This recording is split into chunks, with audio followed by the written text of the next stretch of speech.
नमस्कार, मी पंजाब डक. राज्यातल्या सर्व शेतकऱ्याला सांगू इच्छितो की आज देखील पूर्व विदर्भ, पश्चिम विदर्भ, दक्षिण महाराष्ट्र, उत्तर महाराष्ट्र, कोकण पट्टी, खानदेश, मराठवाडा सगळीकडे काय होणार आहे म्हणजे हे पाऊस काय होणार दररोज. आज सकाळी वेगळ्या भागात, दुपारी वेगळ्या भागात, रात्रीच्याला वेगळ्या भागात, असं करत करत सगळीकडे हे पाऊस जाणार आहे आणि सर्व शेतकऱ्याची पेरणी होणार आहे. रायगड पासून रत्नागिरी ह्या पट्ट्यात आज जोरदार पावसाला सुरुवात होणार आहे आणि त्याच्यानंतर काय होणार आहे की ते पाऊस संभाजीनगरकडे, उत्तर महाराष्ट्राकडे, जळगाव जिल्हा, धुळे जिल्हा, नंदुरबार जिल्हा, नाशिक जिल्हा, अहिल्यानगर जिल्हा, बीड जिल्हा, परभणी जिल्हा, जालना जिल्हा, बुलढाणा जिल्हा, अकोला जिल्हा, अमरावती जिल्हा, भंडारा, वर्धा, नागपूर, यवतमाळ सगळीकडे हे पाऊस काय होणार आहे. ह्या जवळपास या 3-4 दिवसामध्ये 30 तारखेपर्यंत सगळीकडे पडणार आणि सगळ्या शेतकऱ्याच्या पेरण्या लागणार आहे म्हणून हे अंदाज लक्षात येतं. त्याच्यानंतर मला सातारा, सांगली, सोलापूर आणि धाराशिव, लातूर जिल्ह्यातले फोन आले, तिकडे पाऊस पडला मध्ये हे गेलेलंच नाही. तर त्यांच्यासाठी आनंदाची बातमी, त्यांच्याकडे 25 ते 30च्या दरम्यान सोलापूर जिल्हा, लातूर जिल्हा, सांगली जिल्हा, सातारा जिल्हा, कोल्हापूर जिल्हा जोराचा पाऊस पडणार आहे आणि त्यांची देखील पेरणी होणार आहे. म्हणजे पश्चिम महाराष्ट्रात देखील चांगले वडीनाले वाहतील असा पाऊस पडणार आहे म्हणून हा अंदाज सर्व शेतकऱ्यांनी लक्षात घ्यायचा. ज्या भागाकडे अद्यापही पाऊस आलेला नाही त्यांच्यासाठी आनंदाची बातमी, म्हणजे आजपासून त्या भागात देखील पावसाला सुरुवात होणार आहे आणि त्या ज्या भागात अद्यापही पाऊस पडला नाही आणि त्यांच्याकडे पाऊस पडल्याच्या नंतर चांगली ईदभर ओल गेली, तुम्ही तुमचा पेरणीचा निर्णय घेऊ शकता. कारण की तुम्हाला सांगू इच्छितो, पावसाळ्यामध्ये कसं असतं, मान्सून आल्याच्या नंतर पहिला पाऊस पडतो आणि त्याच्यानंतर येतच नाही.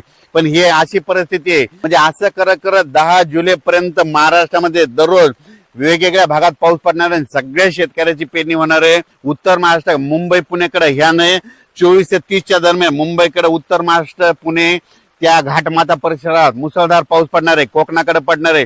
त्याच्यामुळे काय होणार आहे, पुण्याकडे खूप पाऊस पडल्यामुळे उजनी धरणात देखील त्या नदीला पाणी येणार आहे. त्याच्यात देखील थोडी थोडी आवक यायला सुरुवात होणार आहे. उत्तर महाराष्ट्राकडे पाऊस पडणार आहे. त्याच्यामुळं इकडे निळवंडे धरण, संगमनेरचे 2-4 छोटे छोटे धरणे त्याच्यात देखील थोडी थोडी आवक येणार आहे म्हणून हा अंदाज लक्षात यायचा.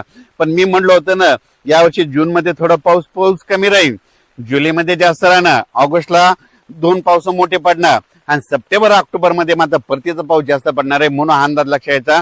13 नोव्हेंबरला थंडी येणार आहे म्हणून हे देखील अंदाज लक्षात यायचा. 2-3 नोव्हेंबरला एकदा पाऊस येईल आणि 13 नोव्हेंबरला थंडी येणार आहे, हे देखील दीर्घ अंदाज लक्षात घ्यायचा.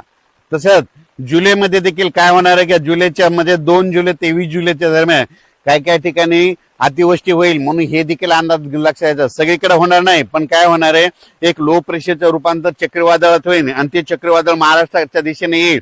त्याच्यामुळे काय होणार आहे, जुलैमध्ये देखील अतिवृष्टी होणार आहे म्हणून हे अंदाज लक्षात यायचा. आणि तुम्हाला आता एक सगळ्यात महत्वाचं, हे जे 15-20 दिवस जे पाऊस लांबला होता, 10 दिवस लांबला होता, त्याचं खरं कारण सांगतो. काय झालं, हे जे म्हणत होते ना एल निनो वगैरे काही नसतं, तुम्हाला सांगू इच्छितो, पाऊस सुरू झाला महाराष्ट्रात, मान्सून आल्याच्या नंतर सगळ्यात महत्वाचं हे कारण आहे बघा. तुम्हाला सांगतो, महाराष्ट्रात मान्सून आला, जर मान्सून मुंबईला आला आणि त्याच्यानंतर कोकणात दाखल झाला, जर एखादं चक्रीवादळ बंगालच्या खाडीमध्ये तयार झालं भुवनेश्वर जवळ आणि त्या चक्रीवादळाची दिशा जर कलकत्त्याकडे गेली तर त्यावेळेस काय होतं, इकडले जे सगळं बाष्प, म्हणजे सगळ्यासोबत सांगतो ते आभाळ आहे, ते सगळं तिकडे खेचल्या जातं. त्याच्यामुळे कम्प्लीट महाराष्ट्रामध्ये असं 10 ते 12 दिवस सारखं वारं वाहतं आणि पाऊस कुठंच पडत नाही. हे सगळ्यात महत्वाचं कारण आहे. आणि यावेळेस देखील तेच झालं होतं. एक काय झालं होतं, एक लो प्रेशर झालं होतं, थोडं कमी, म्हणजे चक्रीवादळ लहान झालं होतं, ते गेलं कलकत्त्याकडं. तिकडे गेल्याच्या नंतर त्यामुळे आपल्या इकडला पाऊस सगळं बाष्प खेचला गेलं, मान्सून आलेला होता ते त्यानं ओढून घेतला. हे सगळ्यात महत्वाचं कारण आहे. हे मला पहिल्यांदाच सांगायचं होतं, पण हे काय होतं, मला सगळ्यांचे विचार ऐकायचे होते म्हणून मी हे सगळं नंतर सांगत आहे.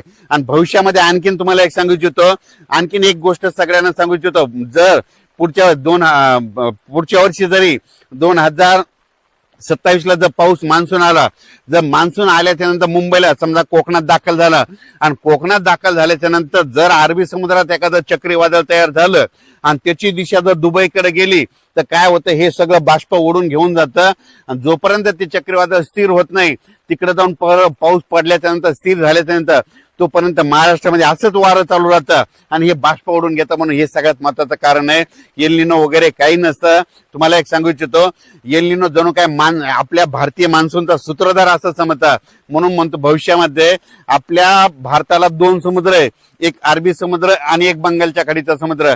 जरी अरबी समुद्रातून पाऊस नाही आला तर शेतकऱ्याला तुम्हाला एक सगळ्यात सोपं एक सांगू इच्छितो, जर जून मध्ये पाऊस नाही आला, जून कोरडा गेला, ऑगस्ट कोरडा गेला, पेरण्यात झालं नाही, सप्टेंबर ऑगस्ट कोरडा गेला, पेरण्यात झालं नाही, मग तुम्ही काय करा, एक 20 सप्टेंबर एक कॅलेंडर मध्ये तारीख अशी गोल करून ठेवा.